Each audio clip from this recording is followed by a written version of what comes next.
Get your ears wrapped around the Golden State Media Concepts Basketball Podcast. All the scoop you need to know from college basketball to the NBA and even March Madness. News of your rising stars. Topics on and off the hardwood. This is the Golden State Media Concepts Basketball Podcast.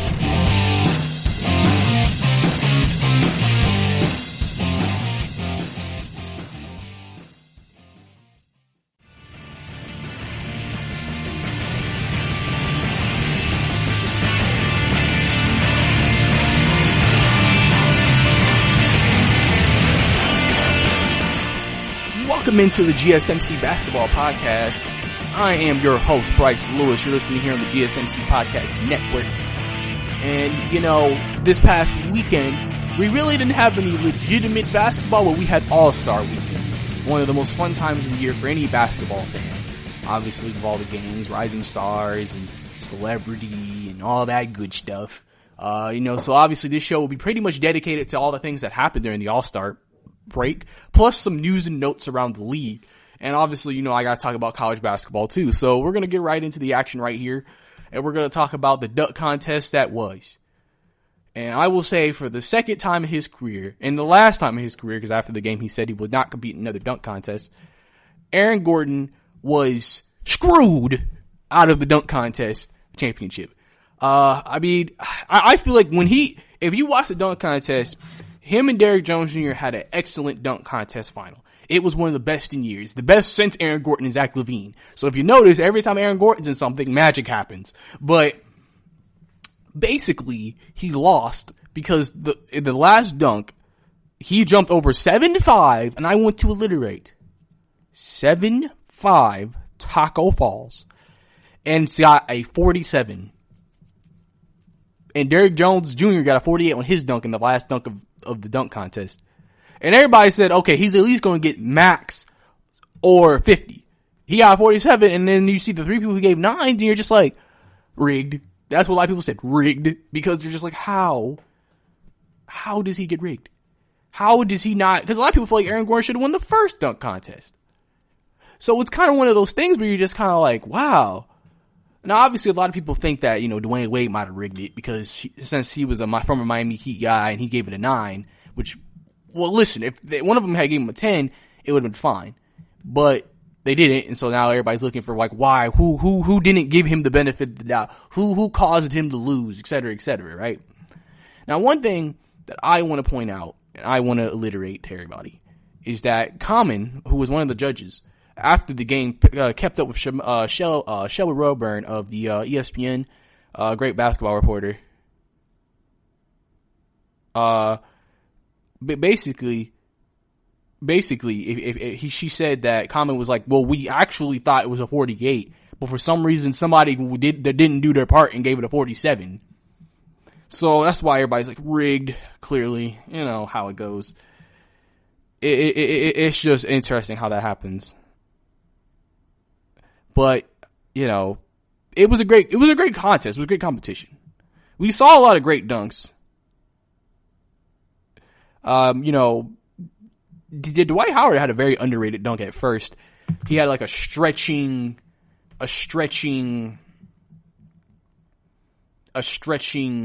kind of dunk, but I think it was underrated. I think it was really good dunk, but I think it's just, I think we always want fireworks off the gate. It looks simplistic, but it actually was very cool. So, it's kind of one of those types of things, but we'll have to see. Pat Connaughton had a good performance. I think he had that dunk where he hit the backboard after jump. He jumped over someone, hit the backboard, then hit the dunk. That was a pretty good dunk. Aaron Gordon was the only one up to the last dunk to get 50s in every single dunk. So obviously, he was showing out from the get-go. Like I said, Derrick Jones Jr. had a great showing, dunking over Chance, dunking over multiple people, doing 360s and, everything like that. It was really a great contest. It really was. I'm very pleased. The dunk contest really, I want to say the reason why the dunk contest is not looked at as the most exciting event sometimes, even though it has the most potential to be, is because I always like to say that if you think about it, if you realistically think about it, you have to look at the fact of this, that a lot of these people miss dunks in like previous years. And so what happens is when the dunk is actually accomplished, it's not that great. And then, and the hype behind it is gone. But also because eventually, you know, some guys, I can't hit the dunk. And then they just say, okay, I'm going to do a basic dunk. And so the excitement just really isn't there. And obviously that's something you don't want. You don't want to limit excitement. You don't want to change excitement. You don't want to take away the excitement in the game. And so obviously that's the reason why a lot of people sometimes are very critical of the dunk contest and think the dunk contest could always be better. The dunk contest should be better, and don't understand why it's not better. So, you know, that's kind of how the thing is. You know, and for me, I think the dunk contest has a lot of potential. The dunk contest always has the most, like I said, anticipation in terms of the potential to be the most exciting event. And I think, you know, if you think about it, you need to come into it and just come out there and perform your best if you're a player in the competition. There's a lot of guys that we wish would have been in the competition. Remember, LeBron was the longest. Everybody wanted LeBron in there, and LeBron just kept saying, nah. So it's just kind of one of those things. Obviously, John Morant could have been in this competition, but he turned it down. It's something that you really just gotta really have a passion to want to do and take the time out to do, really, if you do a dunk contest. It's something you really gotta actually want to do. And, you know, like I said, this is one of the best dunk contests we had in years since the Zach LaVine, Aaron Gordon dunk contest. We remember how that class, I think that one was actually better than this one, but it was still a great one. This All-Star weekend really overall was a good All-Star week. Like, I'm going to talk about 3-point competition. That obviously had an exciting end to it. Skills competition, we had a surprise there. All-Star game, especially in the last quarter, excellent. I mean, this was probably one of the better All-Star weekends they really put out for Chicago. Chicago really put out. It really was everything that you would want and imagine. It really is. You know, I hope, you know, out here living in Atlanta that, you know, maybe the All-Star game comes to Atlanta one day. I think it would be great to have it out here, you know, in Atlanta, because I feel like, you know, we have a lot of different basketball fans out here, and I think that would be great. But, you know, back to the dunk contest, I just think realistically what I've seen, what I've noticed is that there's a lot of potential with a lot of situations. There's a lot of players in this league who, you know, you get considered for this competition because people see your explosiveness. They see that maybe you do creative or explosive dunks during the regular season, and they're just kind of like, well, I want that. I want someone in here to, you know, do this exact same thing. And they think that you could probably put on a great contest just like everybody else. And it's just one of those types of things, really. It's a very exciting time, like I said, for a lot of people to watch, because everybody knows how impressive it really is to show off that type of talent and to do it at the highest level as these players do it, in my personal opinion. So, you know, but, you know, congratulations, Derrick Jones Jr., even though a lot of people feel like Aaron Gordon was screwed. But, I mean, listen, I'm sure it's going to raise questions about, should we change the dunk contest? Should we change how we, like, judge it? You know, was the judges not a good panel this year? You know, it's one of those things. You really just have to kind of sit there, and you just have to, we're going to look for excuses every time we feel like something bad or wrong happens. We always look for that thing to say, well, if this changed, then this wouldn't happen. And it's just natural human element to always want to change something after something happens that we don't particularly mainly agree with as a general population that pays attention to that particular thing. So, you know, but I mean, it sucks that Aaron Gordon's not going to be in the more dunk contest. He actually said in his press conference he's going to focus on the 3-point competition. I was like, wait, 3-point? When did you become a 3-point shooter? I'm trying to, is he just setting his mind to shooting threes? And then he's going to start shooting threes all next year and saying, put me in the 3-point, put me in the 3-point. I'm just like, I mean, you can't kind of get screwed in the 3-point competition. You just got to make the most threes. I mean, that's purely on you.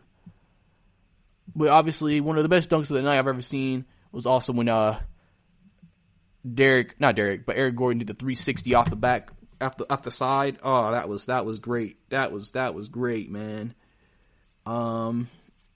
Listen, I think everybody in the mama know that Aaron Gordon should have won. That's why all the players, when they saw the score, was shocked because they were just like 47. 47. It was shocking to see that he did not get the number that people thought he was going to get, and it's just one of those things that's just a part of it. You know, it's a part of it. So, you know, but you know, we're congratulations, Derrick Jones Jr. That was great. It was a great event, and we're going to really talk about other events too that were also great. So next segment, we're going to talk about Buddy Hield winning the 3-point competition in a great fashion. Also, Bam winning the skills challenge. Should they add something to the skills challenge, or should they maybe add another event to the All-Star Weekend in general? You want to stay tuned for that right here on the GSMC Basketball Podcast. We're going to go on break. Are you looking for the very best NFL and college football podcast? Then check out the GSMC Football Podcast. Get the latest football news both on and off the field. From the NFL Draft to trades to the rumor mill to the NFL Combines. They got you covered. That's GSMCpodcast.com/football-podcast. Get updates on college rivalries, game day insights, and much, much more. It's football talk the way you want it. This show eats, sleeps, and breathes football. Don't forget to like them on Facebook and follow them on Twitter. Visit GSMCpodcast.com for more info.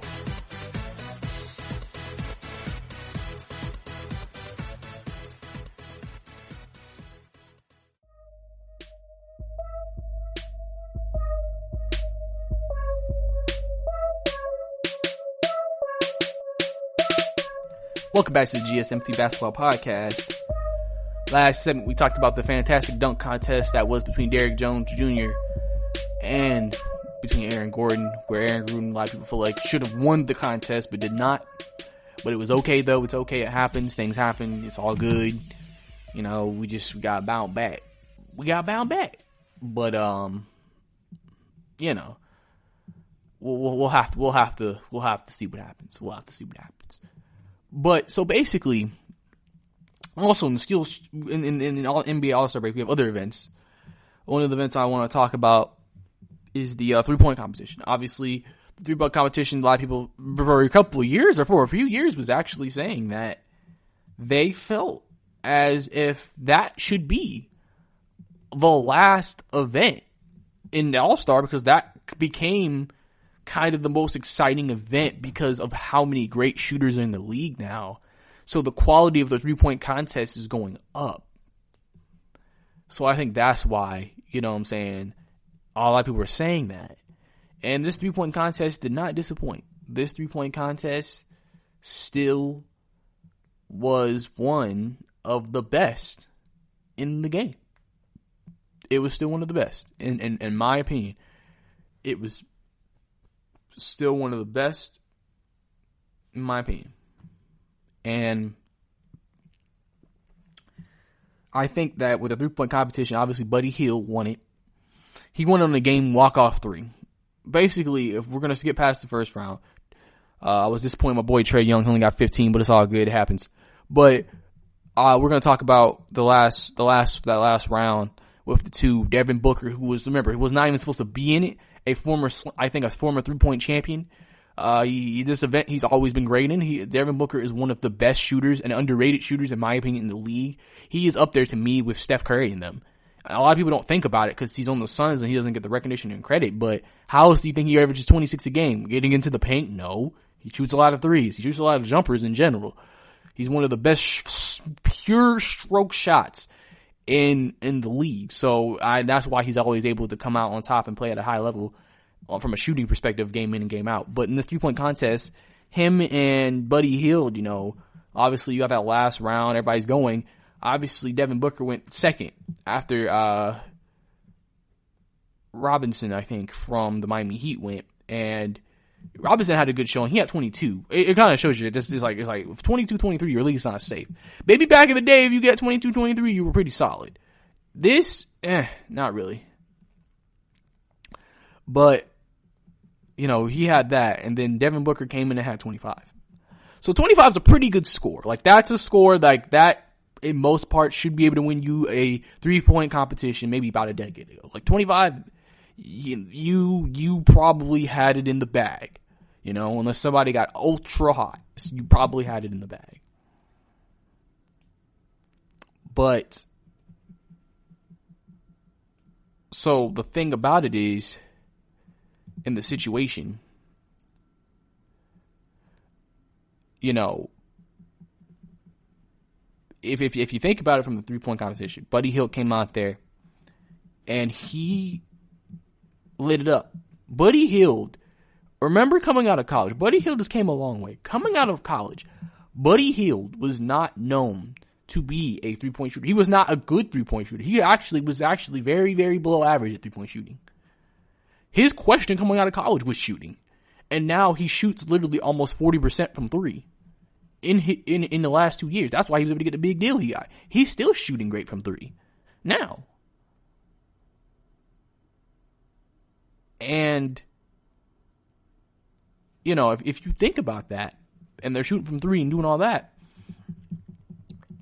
a lot of people don't look at Buddy Hield and look at him as one of the best shooters in the game. But Buddy Hield is one of the best shooters that we have in basketball. We just, again, that stereotype we had with him coming out and just never watching the Sacramento Kings, we never knew how good of a shooter Buddy Hield really was. And then with this 3-point competition, you're seeing this man can light it up with some of the best that we have in this game. And it's very impressive because, you know, for me, I just feel like it's very, very incredible that Buddy Hield. And so, Buddy is just one of the best players, I think, in the game that we don't talk about. And the contract he got was well deserved. And hey, if Sacramento does not get their act together, one of your best, if some people may consider your best player, might want to walk out of there. And you don't want that at Sacramento. Already being known as a dysfunctional organization anyway, that's not going to really help you. Obviously, in my last NBA show, I detailed the drama going on in the Kings organization. And Buddy Hield may want to get out of that. So, but he was able to come up clutch with a 3-point shot. I really do like the inclusion of the money ball, but not the money ball, but like the Mountain Dew. It was like the Mountain Dew ball or whatever. Where basically now that players shoot from half court on regular games, they actually made a half court shot in 3-point competition where it counts for 3 points. And, you know, I like it. It really gives you that chance. Let's say you had let's say you got 2 after the first one, then you got 3 on the second one, you got 5. So you could have had a total of, I believe you can get a total of 6 on each rack. So that's a total of 12 over 2 racks. Let's say you got the 5 and then you got the 3. That's 8. So really you could have sat here on a regular and just basically got almost 2 in the money ball, 2 in the money ball, and that's 8. So you would have missed just 4 going into that. But I think it adds that, you know, element of, man, that could actually help a player who maybe doesn't do good on the bracket if they get that shot to really come out and do well. I think you'll see people with money balls being corners because of that shot. Because, you know, I think it'll be better to just know that you're ending it knowing, oh, let's say I'm within like 18, let's say I'm within 4 points. Well, I have 5 money balls. All I gotta do is hit 2 of these and I've tied 3 to take the lead and etc. So, I mean, you know, it's one of those ideas, I think, with the 3-point competition that was smart. And I like it. And also we had the Rising Skills Challenge, or the Skills Challenge. Bam Adebayo won it. He beat a lot of people's favorite Patrick Beverley. He ended up being the best one. It was down to him and Sabonis from the Indiana Pacers, and he was able to come out on top. It was interesting because, you know, obviously Bam isn't known as a 3-point shooter, and obviously in the Skills Challenge you gotta make a 3-point shot, and he was pretty good on the 3 ball. Kind of makes you sit here and maybe wonder, like, hey, maybe he can shoot 3s or better 3s than what we think he can. It's one of those things where it's a very, you know, the Skills Challenge, I always say, it's just such a great warm up to the event.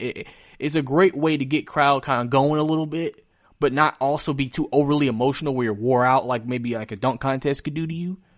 So I think it's just one of the things that I think, you know, makes, you know, the All-Star weekend so great. It's an underrated event, but you get to see showcase of skills, especially since they started adding big men, because obviously big men now in today's league are so much more skilled than they used to be. So now you're able to get away with things like this and have big men who will go against guards you would think this course was meant for, and then they're beating them by far. and showing that they're actually just as skilled as the guards are. It's just such a great dynamic, in my opinion. It really is. It's an absolutely great dynamic, and I love it. And I love it.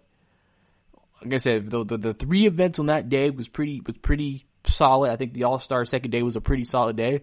Also, the celebrity game was good. It was funny seeing Stephen A on the sideline. I had to get to talk about that game. He's interesting as a coach. He was definitely being a Stephen A. Smith kind of guy.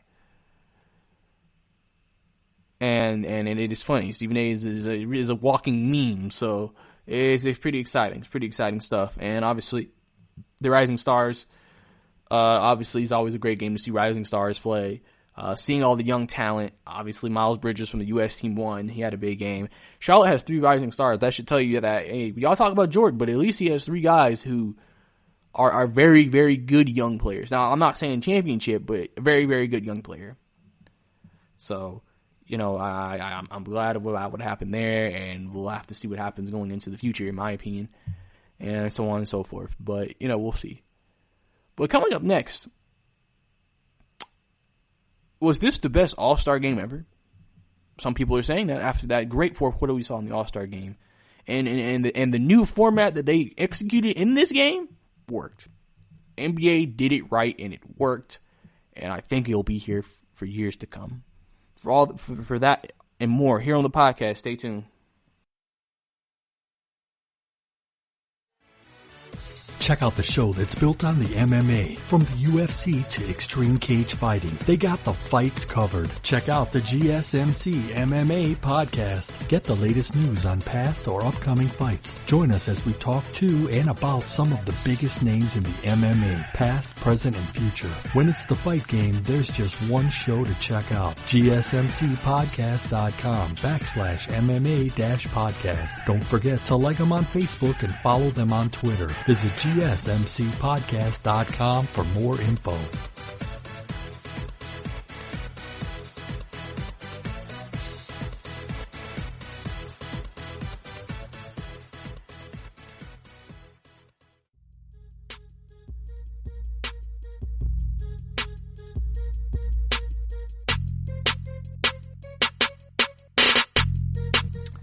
Welcome back to the GSMC Basketball Podcast. Last segment, we talked about the winners of the Skills Challenge. We also talked about the winners of the 3-point contest. Obviously, the Skills Challenge winner was Bam Adebayo from the Miami Heat. And the 3-point contest winner was... Who was the 3-point contest winner? The 3-point contest winner was Buddy Hield. My bad. It kind of slipped in my head. Yeah, it was him from the Sacramento Kings. So those were your contest winners. And now we're going to get into the new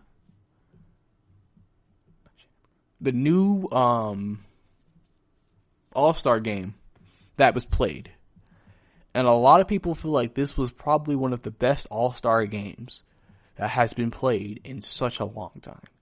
Because in most of these leagues, just not in basketball in general, just like in a lot of leagues, usually the All-Star game is supposed to be the fun game where all the best talent shows out. So it's not really a game that is taken seriously. Players don't take it seriously. Obviously, the one side of the ball that takes up most of your energy is defense. That's why nobody plays it in these games, because it's a lot of energy and everything to play defense. Offensively, it's kind of like a flow. Like, I can just get an offensive flow and be fine. Like, I can dribble and cross you up and shoot threes all day. But telling me to keep playing a guy every time he comes down the court on top of my game, that's exhausting. And just strenuous on the body. So that's why a lot of players also don't really do it. Plus, obviously, you don't want to get hurt in these games.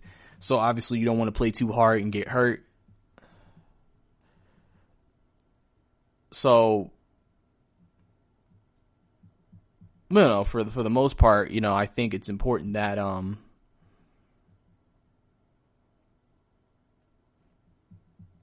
it's one of those things that, like, you look at and you think, oh, it's really cool, it's really impressive, it's really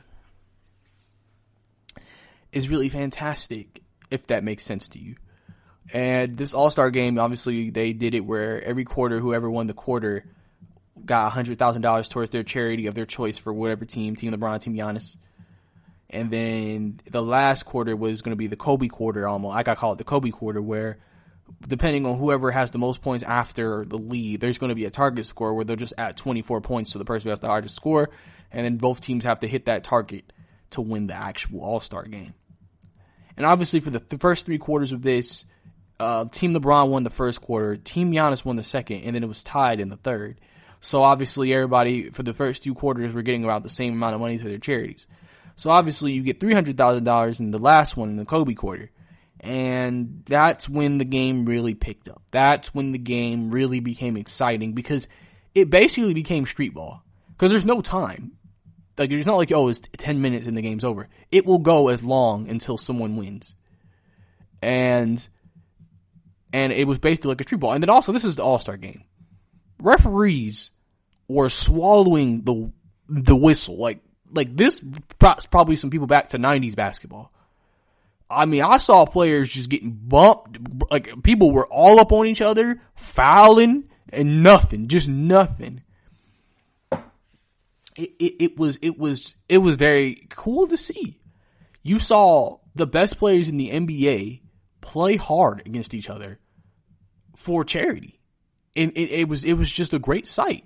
Because think about it. In the previous All-Star format, there really was nothing in any quarter to compete for. Literally, it would just be like, if we're close in the fourth quarter with 2 minutes left, okay, we'll start to play hard. Because like, oh, at the end of the day, we want to win the game. But here, they were playing hard from the get-go. From the start of that Kobe quarter, they were playing hard. They were playing fast. I saw James Harden playing defense. James Harden was out here bodying folk. I was like, oh, okay. Like, when the last time you saw James Harden play defense like that? Because they were just letting everybody body him. And obviously, Team LeBron had the advantage because they were the bigger team and also the most skilled team. Now, obviously, there was some controversy. A lot of people felt like Nick Nurse was playing favorites and had Kyle Lowry in. They felt like Kyle Lowry shouldn't have been in because Lowry isn't. And in terms of the players that were out there on the floor, he is not in a lot of people's thoughts, not in their league. He's a good player. He's an all-star, but he's not in that league. Like, literally, Team LeBron basically had all superstars. Team Giannis, their superstars was Embiid and Giannis. And then obviously Kemba Walker is obviously Kemba Walker, we know how clutch he is as a scorer, so that's the reason why you have him on the floor. And Pastor Siakam, Siakam, he's a great player too.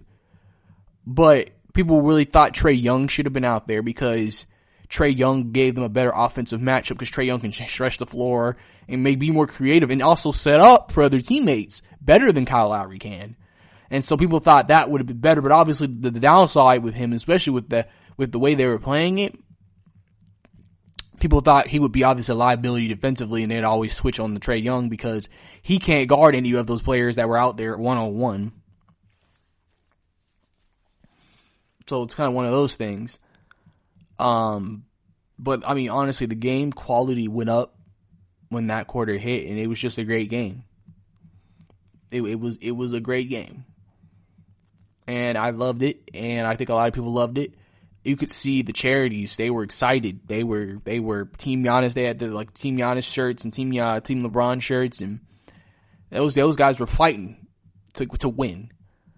And obviously, Team LeBron ended up winning with Anthony Davis hitting a free throw to seal the deal.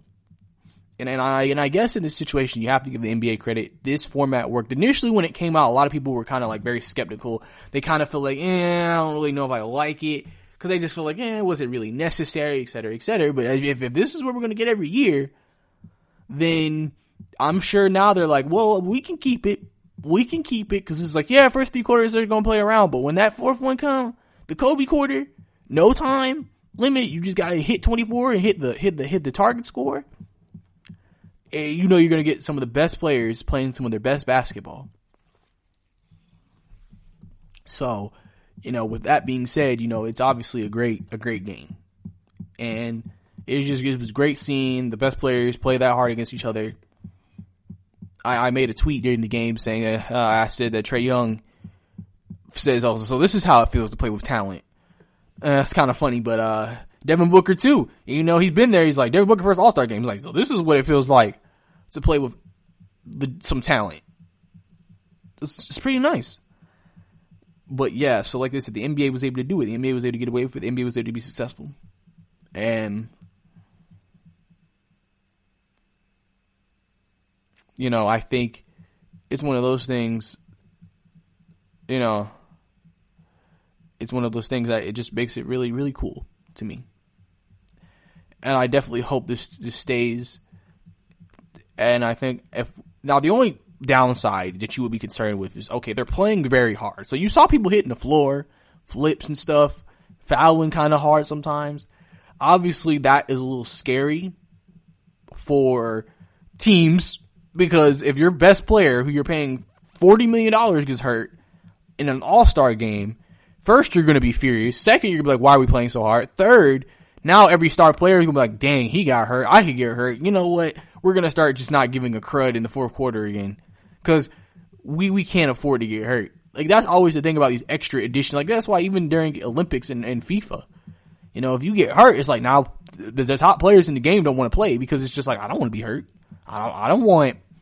It's almost like, in a way, as if you're a franchise, you don't even want your best players playing, because if you get a serious injury, that's going to mess us up for the season.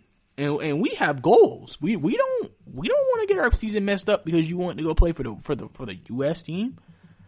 You play for us. You play for the NBA. You play to play in this league. You play to win NBA Finals championship.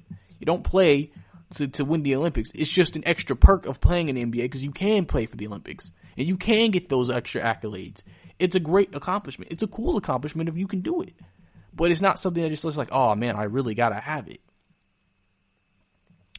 So I think it's just one of those things I think is extremely cool. It's extremely exciting. And, you know, I just think it's just a cool opportunity. Great All-Star game. Great All-Star weekend, like I've said multiple times. And, you know, this is how it's going to be in the actual All-Star game for the next years to come. I am on board, and I'm like, let's keep doing it. Let's go. Let's keep doing it, man. Because that's what we want to see. That's what we want to see as a basketball fan. But coming up next, we're going to switch to some news and notes around the league. We're going to talk about Boogie Cousins. Frank Vogel said he's on track to make it to the playoffs. What does that mean? Will that put the Lakers over the Clippers? The Bulls are also looking for a new GM, and the Cavs head coach might step down. All that and more right here on the podcast. Check out the show built around the women of MMA. From the UFC to the extreme cage fighting, we got the fights covered. Listen. It's the Golden State Media Concepts Women's MMA Podcast. The latest news of upcoming fights, discussions of previous matches. Join us as we talk to and about the biggest names in women's mixed martial arts. Past, present, and future. When it's the women's fight game, you know where to listen to. The Golden State Media Concepts Women's MMA Podcast.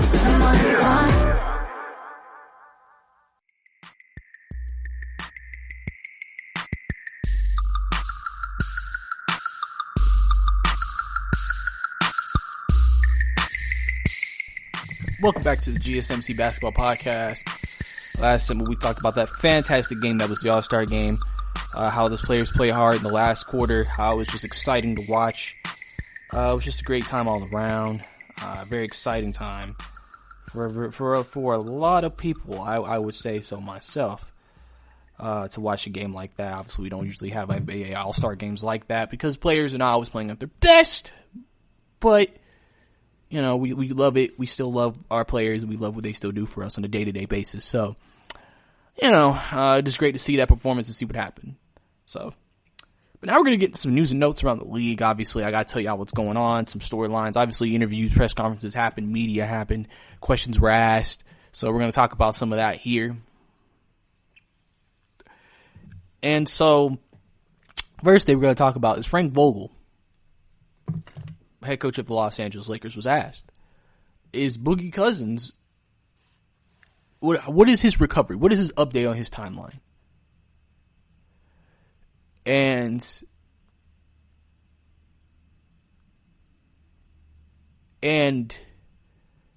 basically,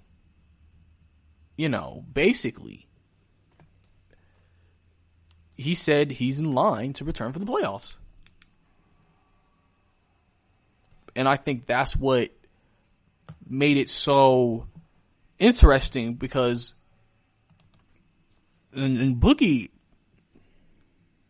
basically Boogie Cousins, like I said, is on track to make it back to the playoffs with his recovery. Now, we don't know when. We don't know first round, second round, third round, final. But he's on track. This was kind of what happened last year with Golden State, obviously, where he got injured early in the playoffs, came back for the finals. Boogie Cousins is going to bring a dynamic to the team that it's weird because they already have a lot of good big men. But in terms of Anthony Davis is the only pure scoring big man they have. Boogie Cousins would bring a pure scoring big man that they haven't had, and could be one of the overwhelming keys potentially to them being successful. They could go with a lineup late. LeBron, AD, Boogie, then maybe, you could go with maybe Kuzma, very big lineup. And then maybe, and obviously LeBron's playing your point, and then I don't know, got Kuzma out there. If you wanted to go KCP, you could. If you want to go Avery Bradley, you could. I mean, it's a pretty big defensive lineup. And that's the strength of the Lakers, is their height, is that they're taller than a lot of teams, and they can put out more taller lineups but still have just as much skill and athleticism. So it's one of those things where I think, if Boogie's able to make it back, I think it's going to be a big boost to the Lakers, because they know they're going to need a guy like Boogie to, help out in the playoffs, and help out when it comes to, the future of what's going on with their with the Lakers right now, trying to compete for a championship going into forward. And obviously this is a good question that's going to be raised by this, is just, does this make the Lakers, if Boogie come back, over the Clippers? It's kind of interesting. Both teams kind of go to each other's weakness. Obviously the Clippers are not a very big team. They're not a very big team at all. But they're very versatile and they're skilled. The Lakers are a very big team. And then you have two of the top best players in the world in LeBron and AD, and then you have some rogues, some 3-point shooters, 3-and-D guys. So, but they can be a little bit of a weakness from a defensive liability on the perimeter. So, yeah, I think both teams are building their rosters to beat each other in a way. And I think that's what, makes that argument there. Boogie brings an element where he's another scoring big, where if they bring out 80, they can bring Boogie in there. Boogie can give you 20. If Boogie can get to 80% of what he was when he was like a star in Sacramento, and where he was almost averaging 25 a game. If he could give you 16 to 18, that's still good. That's somebody you have to guard. He can stretch and hit the three. The only thing about Boogie with all the injuries he has is he probably doesn't have a lot of lift at this point in his career. So you can out-jump him. But in terms of other things, you probably can still make plays against Boogie Cousins. So obviously, like I said, that's going to obviously be a debate that will probably continue to be ringing around if Boogie is actually able to actually get back in the playoffs and able to, make an impact. Because obviously, you got to ease him in, you got to give him some minutes, get him back in shape. There's the typical things with players who've been in long layoffs with injuries. I know it's commendable for Boogie that even after all the injuries, he still comes back week after week with the intention of playing, with the intention of continuing his career, regardless of the constant injuries that he has had. So I think that's what makes the thing a very exciting prospect in a lot of words. And I think it's just this one thing that I think it really helps with the overall arcing situation. But we're going to have to see what happens whenever Demarcus Cousins gets back, and what happens to the Lakers team by that time when he does actually decide to actually get back. So,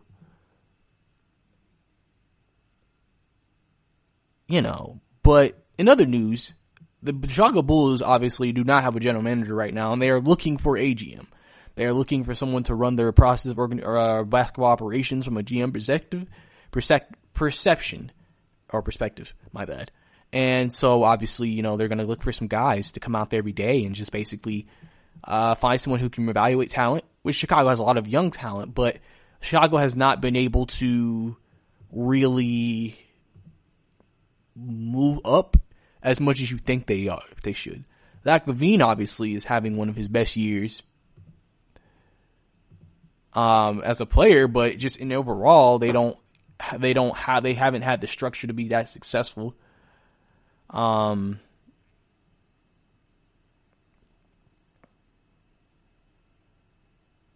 think it's one of those things that I think makes it a very interesting dilemma. I think the Bulls job will be coveted, though. I think many people will look into the GM job and say, well, I want to go get this guy. I want to go and pick this man up. And I think he'll be able to provide for us what we need to get this team moving in the right direction and his organization moving in the right direction. And, obviously we don't know what that means. That may be any changes to the head coach, potentially. Maybe some changes to, obviously they're going to make changes to personnel. They're going to go in a different direction. Clearly, when you're looking for a new GM, you're looking for a new direction. You're looking for a new status quo, things like that. So, we'll have to see. But, we'll have to see if the Bulls can actually end up finding someone that they feel like is going to give them what they want. Like I said, at least they're starting their search early. They can get some evaluation. They can really get a good start, and then they don't have to hire anybody too soon. But I'm sure they'll hire somebody probably by the end of the season or a little bit after the season at the rate that they're going with the time they've done it. And lastly, the Cleveland Cavaliers have talked to their head coach, Jim Boylan, about stepping down as Cleveland head coach. It's been an absolute disaster in Cleveland. I mean, I feel like almost every player does not like this man. He's gotten into it with Tristan Thompson. Tristan Thompson wanting to fight him. Obviously, him and Kevin Love didn't get along. And a lot of the young players are kind of, I think, losing respect for him because of what's happening with the veteran players.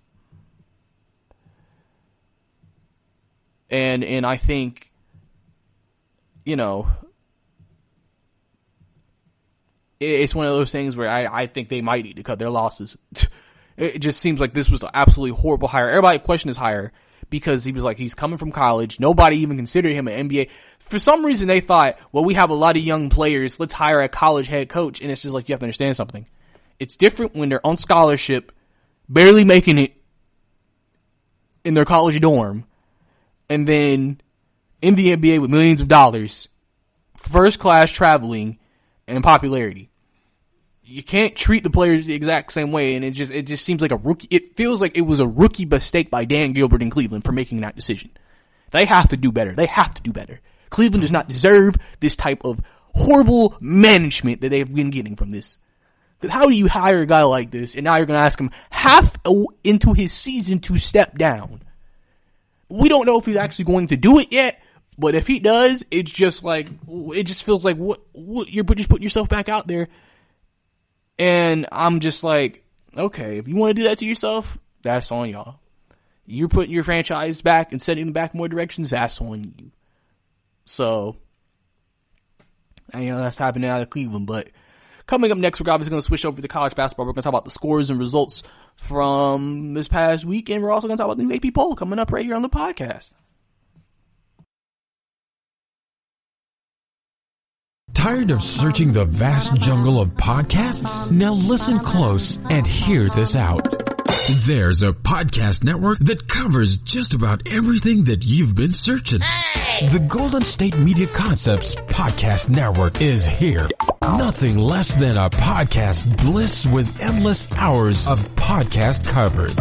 From news, sports, music, fashion, cooking, entertainment, fantasy, football, and so much more. So stop lurking around and go straight out to the Golden State Media Concepts Podcast Network. Guaranteed to fill that podcast itch.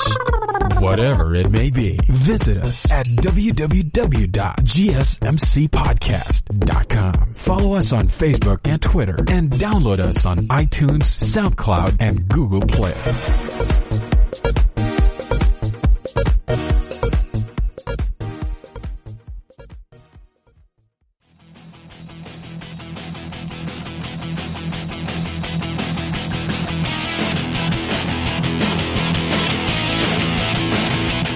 Welcome back to the GSMC Basketball Podcast. Last segment, we talked about just, some news and notes around the league for the most part. We just talked about, obviously, Boogie Cousins potentially being on track to make it back to the playoffs, the Lakers that they're going to make and potentially help them out in the playoff run and win the NBA championship. We also talked about the Chicago Bulls looking for a general manager, obviously trying to find a new direction for the team to get this team going into the right direction going into the future so they can win championships and be a very competitive team and bring the prominence of basketball back to Chicago, especially after having such a great all-star event in Chicago. They know this city is dying for and craving a good basketball team that can compete, and they have the fan base and the tradition to show it. And then also we talked about the head coach of Cleveland has been asked to step down, or they've discussed the possibility of him stepping down. I kind of went in on it a little bit last segment, saying just basically you made the wrong decision because the mindset behind the decision was just completely an amateur move. It really showed the incompetency of the management of Cleveland. That's why after LeBron, they've never been relevant, because they've always had very mediocre management, and this is just another example of it right here. So if they want to do better and they want to actually compete, they got to change how they do things. But now we're going to get some college basketball. We're going to talk about some news and notes, upsets, big games from the past weekend. I'm going to give you scores, what happened, all that stuff. So we're going to start with Chicago and Oregon. Not Chicago and Oregon. Why did I just say Chicago? We're still talking about the NBA All-Star game. My bad. Colorado and Oregon. Oregon wins this game 68-60. I mean, this was a big game for Oregon. Oregon had lost a couple of games going into this game. They lost a couple of games. They needed this game against Colorado to really get back on track, to bounce back, and to really just get their confidence back. I think you get in these little stretches, during the season where you lose games, and it's just like, okay, if we win this game, we can really get our momentum back and really play to the level that we think we can play. I think also this can kind of solidify Oregon as a team that's good, but maybe isn't what you maybe consider a strong case for the NCAA championship, but maybe they can make an Elite Eight run potentially if they get a couple of things to go their way. But, there was also an upset. Indiana upset number 21 Iowa 89-77.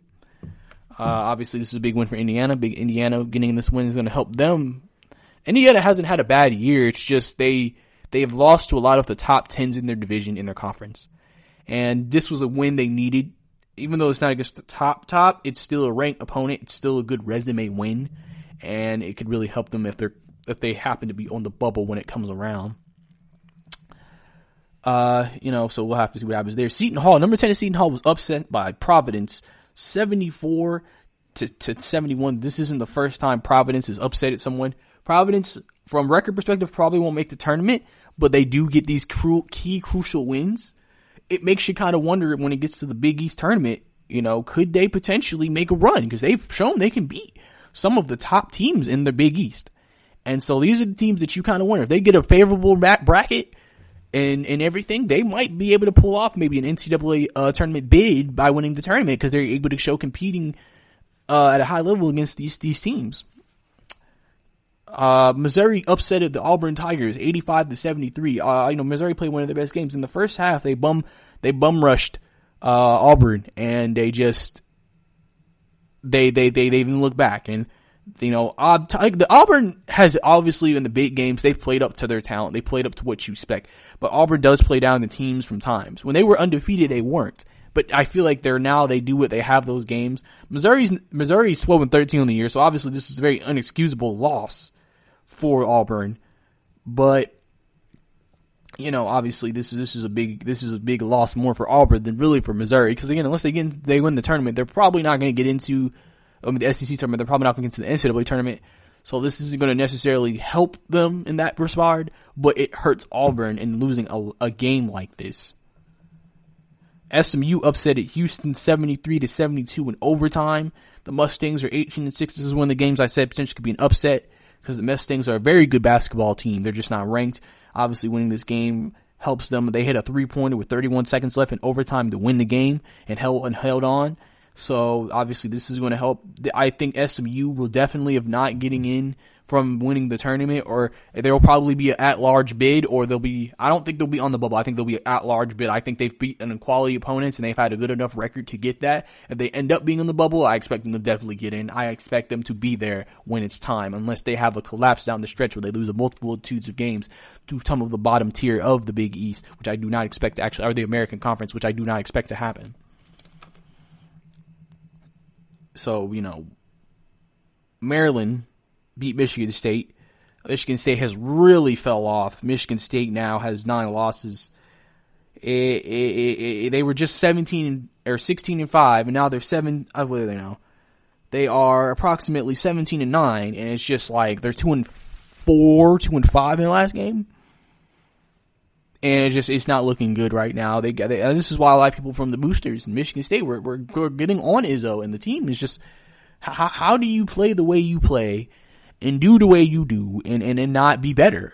Why are y'all not a better product? It's something obviously a lot of boosters are obviously frustrated by a lot of the time, because obviously they're sitting here thinking, well, we're paying and we're giving money to the school and this is what we're producing. But, this is just some of the politics of college basketball. Number 5, Louisville, has had a horrible week. They got beaten by Georgia Tech, an unranked Georgia Tech team, then come back and get blown out by an unranked Clemson team. And these are just 2 crucial losses. They are not in the top 10 of the AP poll. These are 2 crucial losses. Louisville just has had stretches where they'll just lose to teams they have no business losing to, and they'll beat the teams they should beat. It's just, obviously, one of the issues with Louisville all season is their guard play, and sometimes it just rears its ugly head in these games where their guard play just does not play that well, and then it just leaves them wide open to get beaten by these teams. And then, Clemson's upset some people this year too, but it's just the way they got beaten was just a very disappointing way for if you're a Louisville fan to lose the way y'all did. You're probably very, very, I don't want to say disgusted, but you're very just like, what is going on here? The way we're inconsistent, we're not going to last that long in the tournament. At this rate, a 16th seed could come in there and beat us if we ended up being a number 1, which they probably won't be now, but they're definitely not liking what they're seeing. Rutgers upset at Illinois 72 to 57. The Charlotte Knights came out there, just competed at a high level and just beat them in the second half. Second half, they really was just on it. Ron Harper Jr., star player, came out there and really played well for those guys, and they really get a key win. They're still fighting for a potential spot in the NCAA tournament, and obviously this was a key win for them to beat a guy like this. So, obviously, we'll have to see what happens moving forward. In the big matchup of the day, Baylor versus West Virginia. Baylor beat West Virginia 70-59. Just a great, win for Baylor. Baylor has definitely looked like the most dominant team all year long, and they're continuing to show it against better competition too. And right now they're looking definitively like the number 1 overall seed going into the NCAA tournament next month. Also, Alabama upsets LSU 88-82. Alabama just was able to get a good win. Alabama's been a team that they've been able to compete against. It's been some of the best teams in the SEC. They just haven't been able to win a lot of them, and this is one of the games they've won. LSU has now lost 3 straight on the road. So far when they've been on the road, they have not been able to win. And that's really been affecting them and hurting them in a lot of these games. Georgetown upset at Butler 73-76. Obviously this was a great game. Butler, obviously an up and down team. They've lost some games recently. Obviously Georgetown, very, very slim hopes to make the tournament, but this is definitely a key win for their tournament hopes. We don't know if it's actually going to get them in there, but we'll have to see how they finish the rest of the season. Now, if they finish strong, then potentially, but if not, it was just a key loss really for Butler. Oklahoma State beat number 24 Texas Tech 73-70. Like I said, another key crucial win for Oklahoma State. I feel like this basketball podcast, I'm so focused on the NBA sometimes, man. So focused. And, I didn't realize it, but, obviously there was a lot of upsets and a lot of big scores in college basketball this weekend. So I wasn't able to tell y'all about the new AP poll, but don't worry. Next basketball show, don't worry, I got y'all. I'll do AP and net rankings next show. Just tune in for that one. But we're going to go ahead and go into break right now. Coming up next, we're going to talk about my predictions for the second half of the season. Some things that I expect to happen. Some things that I think could potentially happen. and just all my thoughts and opinions going into the last half of the NBA season coming back this weekend. Are you looking to get your college football fix? Looking to get the latest news on your favorite school's team? The GSMC College Football Podcast is your ticket to all things college football. Join us as we talk college football from the national championship, the college rivalries, the bowl game, to the Heisman Trophy. To which conference is the best? We've got you covered for the Big Ten, SEC, Big 12, the Pac-12, ACC, and everything in between. Download the GSMC College Football Podcast on iTunes, Stitcher, SoundCloud, Google Play, or anywhere you find podcasts. Just type GSMC in the search bar.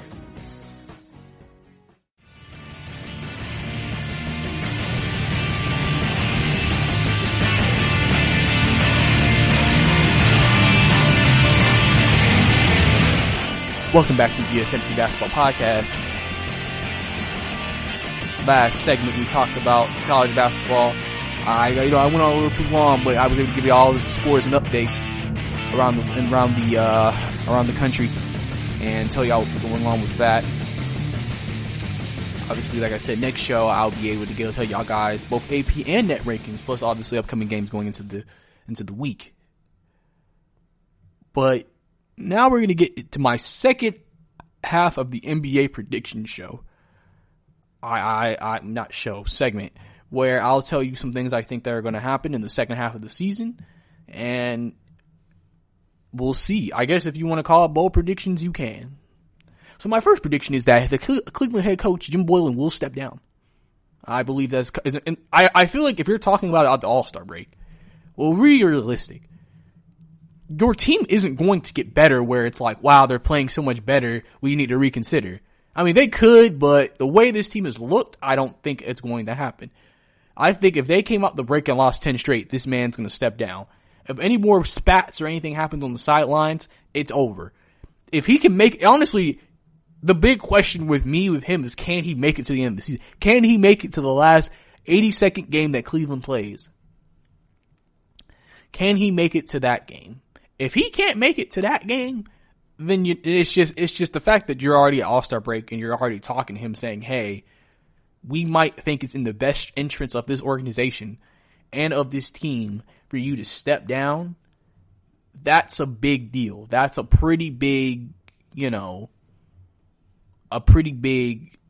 thing, because you're basically telling this man, you're basically telling him you're going to get fired without saying it. We're just giving you the option to step down instead of us actually having to fire you. So I think that's my first prediction, is that he's not going to make the season. He's not going to make it to the end. If he can, all kudos to him. But then there also has to be that question you ask yourself as a coach in this situation. The writing is on the wall. You're about to dip. Is it worth continuing to coach and play and coach this team? Or just go ahead, take the rest of your check, take whatever, and just go on with your life? That's kind of the question you have to ask yourself. So, it's just one of those things, in my opinion.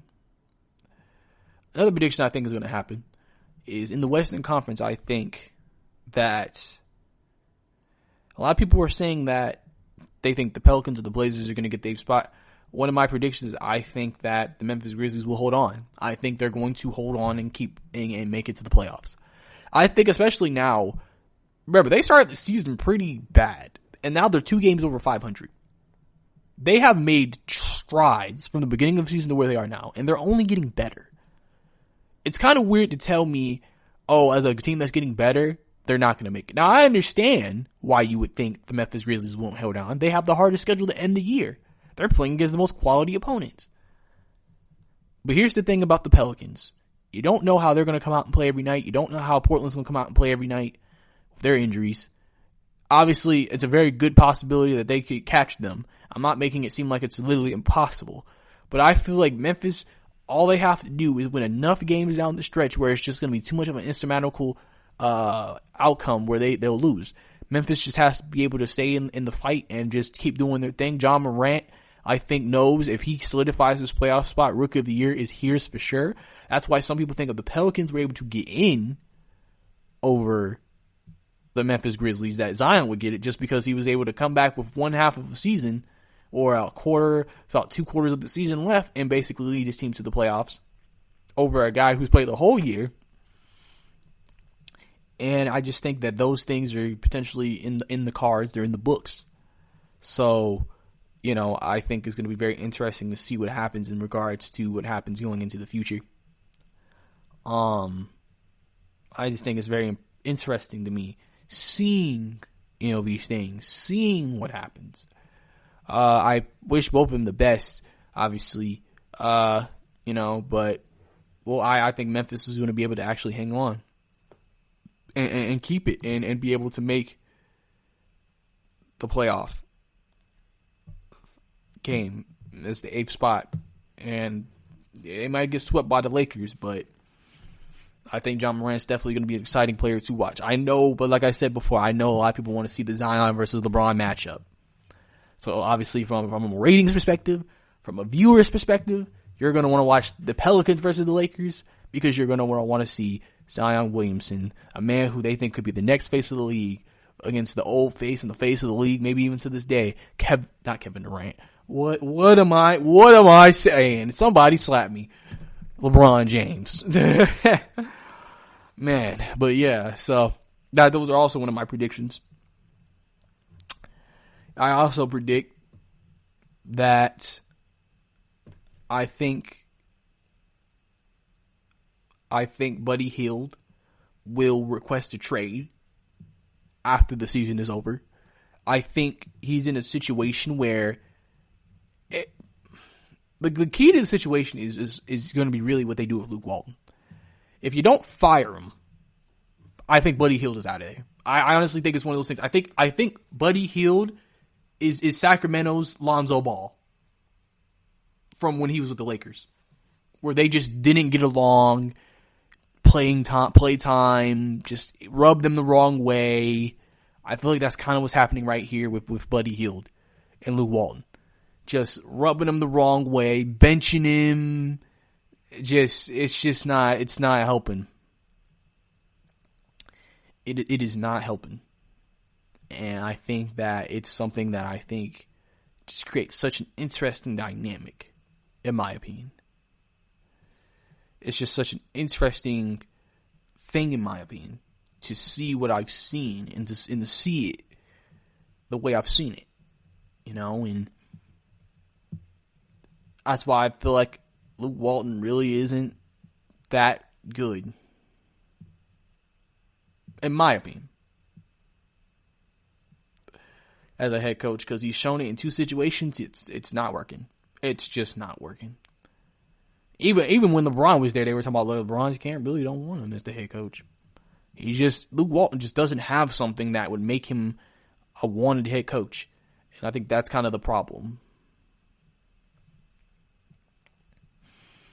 Next prediction that I have on the season. I think that the Clippers will defeat the Lakers in the Western Conference Finals. I think that they're going to be the better LA team this year. I think they're going to overcome the odds. I think it's going to go 7 games. I think it's going to be a 7-game series. I don't think this is going to be like a 6. I think it's going to be a 7. Even though, preferably, if you're the Clippers in terms of credibility, you want to take care of the Lakers in like 5 games to show dominance. But I think it'll be a 7-game series, a close competitive series, probably one of the better series we've seen in a while. And I expect it to be just absolutely fantastic, in my personal opinion. So, I think if the Clippers come out there and just if they stay healthy, they get chemistry right and everything goes well, they have all the potential in the world. And it'd be the reason why everybody favors them to win the actual championship that a lot of people actually thinks is going to win. So, and that's all I have in terms of second half predictions. I just want to also say that, like I said, one more time, the All-Star game this past weekend was absolutely fantastic. All-Star weekend was fantastic. I really enjoyed watching all of it. I wish I could go to an All-Star event. That's why I said if they ever bring it to Atlanta, I'm definitely going to try to go to one. It's a great experience. Everybody played well, put their best foot out there, put their best experiences out there, and did what they had to do. So, you can't really, Chicago's a great city, and, it's just fantastic, what happened this past weekend. So, all good things come from what we want from the situation. So, but thank you for listening to the GSMC Basketball Podcast here on the GSMC Basketball Podcast Network. We appreciate you taking time out of your daily lives to listen to my podcast, everybody's podcast on this network, anything that interests you. We really appreciate it. And we hope that you come back for our next show and continue to talk about all things basketball right here on the podcast. Don't forget also to follow us on Facebook, Twitter, and Instagram. Thank you, and have a good night. You've been listening to the Golden State Media Concepts Basketball Podcast, part of the Golden State Media Concepts Podcast Network. You can find this show and others like it at www.gsmcpodcast.com. Download our podcast on iTunes, Stitcher, SoundCloud, and Google Play. Just type in GSMC to find all the shows from the Golden State Media Concepts Podcast Network, from movies to music, from sports to entertainment, and even weird news. You can also follow us on Twitter and on Facebook. Thank you, and we hope you have enjoyed today's program.